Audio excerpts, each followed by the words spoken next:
Yes, people should come here legally and the system must be fair, but the main issue is this.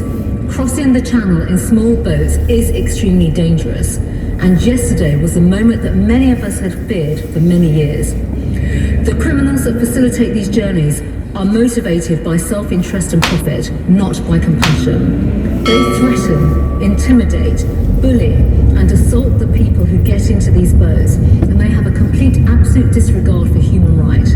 They use the money they make for other heinous crimes, and we simply have to break their business model and, of course, bring them to justice. The government's new plan for immigration, which will be put into law through the Nationality and Borders Bill, is a longer-term solution that will address many of these underlying factors to deterring illegal migration and addressing underlying factors into the UK's asylum system. It will bring in a range of measures, including the one-stop appeals process, the ability to process claims outside the country, the ability to declare inadmissibility to our asylum system and have differentiation. Those who arrive in the UK having passed through safe countries and life sentences for people smugglers. People should, Madam Deputy Speaker, claim asylum in the first safe country they reach, and nobody needs to flee France in order to be safe. However, Madam Deputy Speaker, we are not waiting until the Nationality and Borders Bill passes. We are undertaking a wide range of operational and diplomatic work. I have already approved maritime tactics, including boat turnarounds for Border Force to deploy. The government, the police, the National Crime Agency are taking action at every level to take down the people smuggling gangs. And once again, however, we cannot do it alone. We continue to work closely with the French to prevent crossings.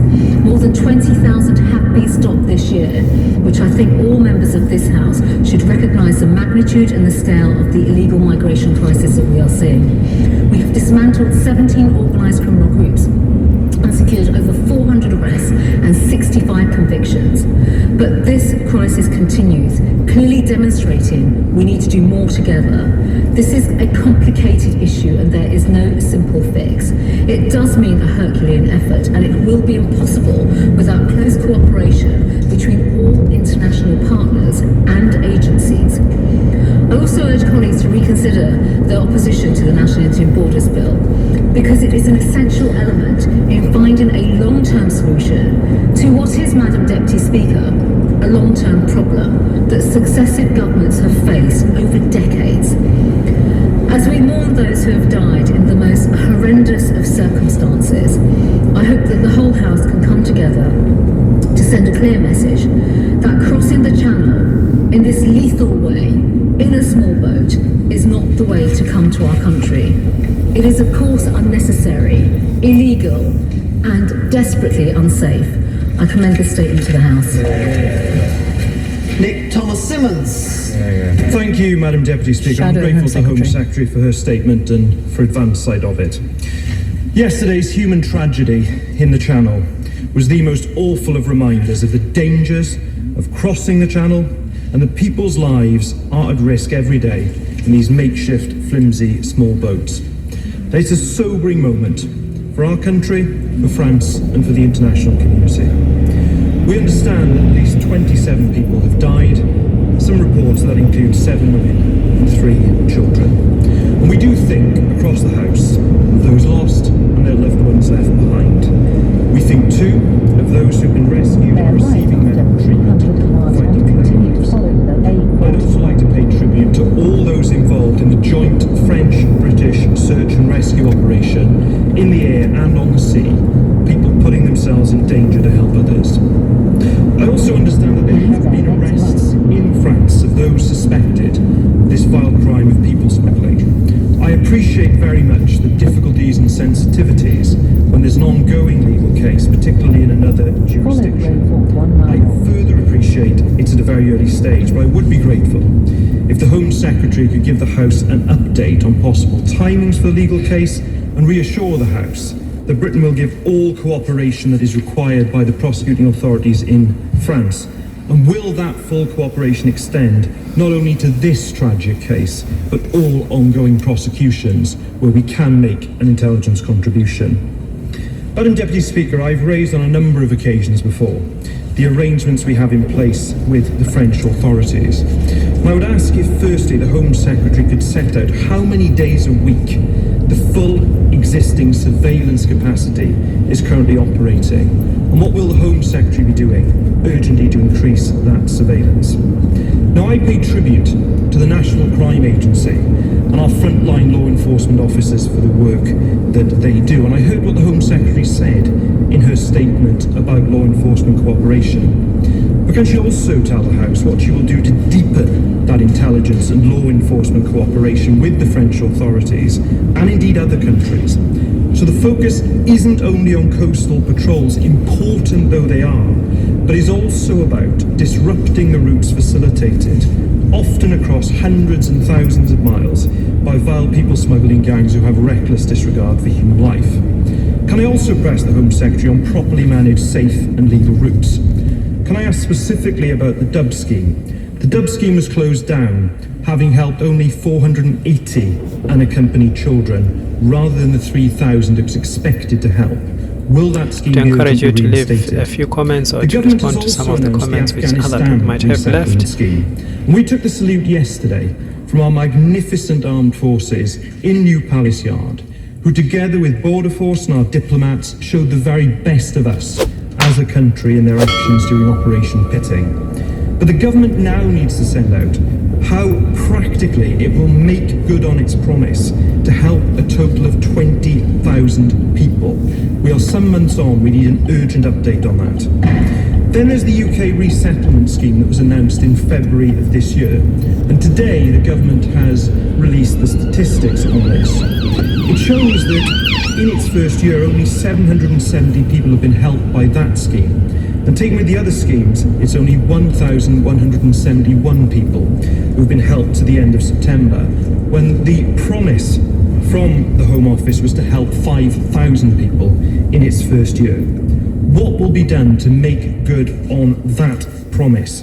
What urgent action will be taken to help those most in need? The Home Secretary mentioned the Nationality and Borders Bill, but she knows the opposition will not support a bill that breaches the Refugee Convention and damages our standing around the world. And indeed, the Home Secretary has spoken today of a worldwide migration crisis. Can ministers revisit their decision to cut the international aid budget and lead on the international stage to help those fleeing from persecution around the world? And finally, Madam Deputy Speaker, can I say that yesterday's terrible tragedy must be a moment for change. The time for urgent action to save lives is now. Secretary. Madam Deputy Speaker, I'd like to begin my remarks, Madam Deputy Speaker, by actually echoing some of the comments that the Honourable Gentleman made. And in particular, that is a direct reference to actually our partners, our operational partners who day in, day out do incredible work that sometimes in this House gets overlooked too often. So on joint patrols, for example, and I know the Right Honourable Gentleman has asked about surveillance capability, we have officers from Border Force and UK law enforcement working in conjunction with the National Crime Agency and their French counterparts every day, Madam Deputy Speaker, in actually some of the most appalling conditions. And I would also like to refer all members, Honourable and Right Honourable members, to previous statements I've made in this House around loss of life, people smuggling, but actually some of the wider reforms that this government is bringing in. Because I have specifically mentioned just the weaponising of illegal migration, the fact that women and children, even babies, are being threatened and weaponised and being forced into some of these most appalling, unseaworthy vessels. Officers in France have also been attacked, physically attacked and injured in many quarters, and our Border Force patrols and officers themselves deal with many harrowing scenes every single day. So on that point, I would very much like to just very much support and commend the work that our people do. This is difficult work, and actually, if I may just come on to the Right Honourable Gentleman's other points as well, including the fact there is a global migration crisis, and this is not new. This is absolutely not new, Madam Deputy Speaker, and even in my days in my previous department in development, humanitarian crises, climate crises, they all force displacement. And we have seen many, many moves flows of people, movements of people through the Sahel, through Libya, through the Eastern Mediterranean since 2013, 14 and 15. And this has all culminated now in much vast people movements, obviously with the Afghanistan crisis and other points as well. But specifically, on surveillance capability, and I will go through many of the points that the right honourable gentleman has made, surveillance capability is stood up every day, dependent fundamentally on, for example, weather, whether or not planes can fly, drones can fly. And in fact, Madam Deputy Speaker, on Monday when I came to the House for questions and the urgent questions, I spoke about how drones are now being used in France, whereas previously they were not being used in France because their laws did not allow it. And we also have to recognise, Madam Deputy Speaker, our laws differ to my counterparts and our French counterparts, and therefore on intelligence cooperation, their laws are different to our own laws, and also their prosecution powers differ to our own prosecution powers as well. So it is absolutely right that we continue to not just cooperate. Cooperation is what we do day in, day out, but actually how we intensify our work, how we share data, how we share intelligence. In fact, our own laws prevent some of that from happening, and we are looking at ways in which we can bolster that and strengthen that. And we have to think about what that means in terms of data sharing, but also on prosecutions. The prosecutions that have taken place are very significant, they really are. Prosecution pathways in France differ to prosecution pathways in the United Kingdom, but also how we share across different jurisdictions information about individuals that have been arrested, because of course laws are different and differ. But also, I should just add, Madam Deputy Speaker, there are gangs that aren't just operating on the continent, in northern France or in Belgium or in Netherlands or Germany. There are gangs that operate in the United Kingdom, and that is where our resources are absolutely focused and targeted. And this isn't just about UK-France cooperation, and I've never ever said, actually, and I do want to put this on the record once again, this is not just a problem for the United Kingdom and France. When you look at Europe, from the gateway into Italy, Greece, now Poland, resettlement is a fundamental pillar of the work of this government, and the right honourable gentleman has mentioned resettlement figures. I would just like to caveat much of this, though, through the pandemic. He will respect and understand that travel movements have been restricted, resettlement rights have been limited because of the pandemic, but we are committed and we are working to absolutely resettle people in the way in which we have committed to do so. And of course that links to the Afghanistan resettlement scheme. In addition to the 15,000 people, Madam Deputy Speaker, that were evacuated under Operation Pitin. And I have also publicly said that we can only resettle once we have the ability and the infrastructure to create resettlement pathways, so that we don't just bring people here and let them lead an inadequate life. They need to rebuild their lives. He also mentions, the right honourable gentleman also mentions the Dove scheme. I've actually put an offer on the table, not for the first time, to the French government today on a returns agreement, but in particular looking at family reunion and children. So this is again an offer that I have made repeatedly to my counterpart in France. We are determined. Over the weekend we're going to be pursuing further discussions.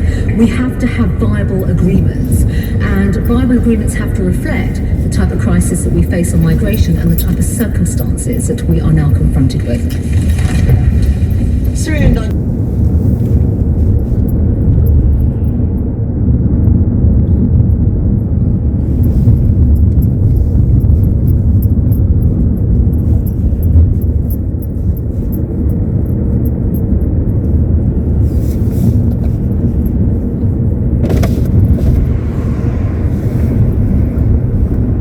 Please turn next left.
Please turn next left.